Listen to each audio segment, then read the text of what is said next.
This will help stop auto jobs from going overseas. Bipartisan congressional approval of the United States-Mexico-Canada Agreement, or USMCA, was an important victory for Donald Trump that he will tout in his re-election campaign.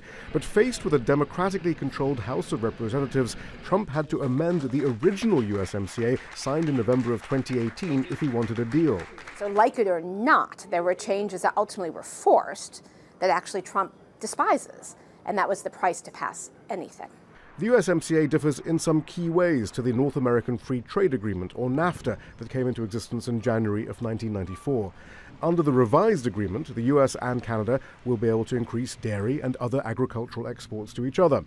To avoid tariffs, 75% of components in vehicles must be manufactured in Mexico, Canada, or the US, up from 62.5%. And 40 to 45% of auto parts must be made by workers who earn $16 an hour by 2023. Mexico's worker protections are required to be strengthened and barriers to unionization removed. Inspectors will check compliance. If labor standards and wages increase in Mexico, the thinking goes, there will be less incentive for companies to outsource from the US and Canada.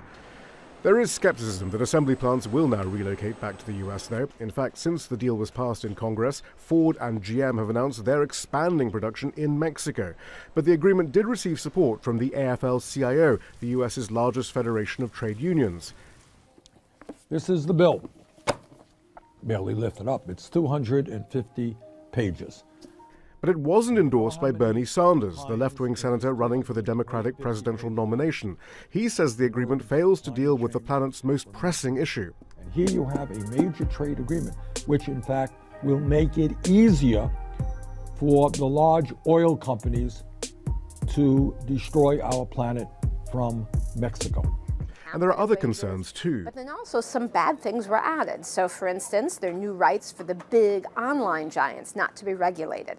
That could raise serious consumer privacy and monopoly issues. As well, remains to be seen what happens with the bad food safety rules that didn't get fixed, that require imports of food that doesn't meet US safety standards. Even after Donald Trump signs the treaty into law on Wednesday, the USMCA still has some way to go before it goes into effect. Canada isn't expected to ratify the deal until April, and Mexico needs to pass new legislation to conform to the USMCA. In addition, the deal only goes into effect 2 months after each side is satisfied that all the requirements have been met, and that might not be before the 2020 presidential election here in the US. Shihab, Rattansi, Al Jazeera, Washington.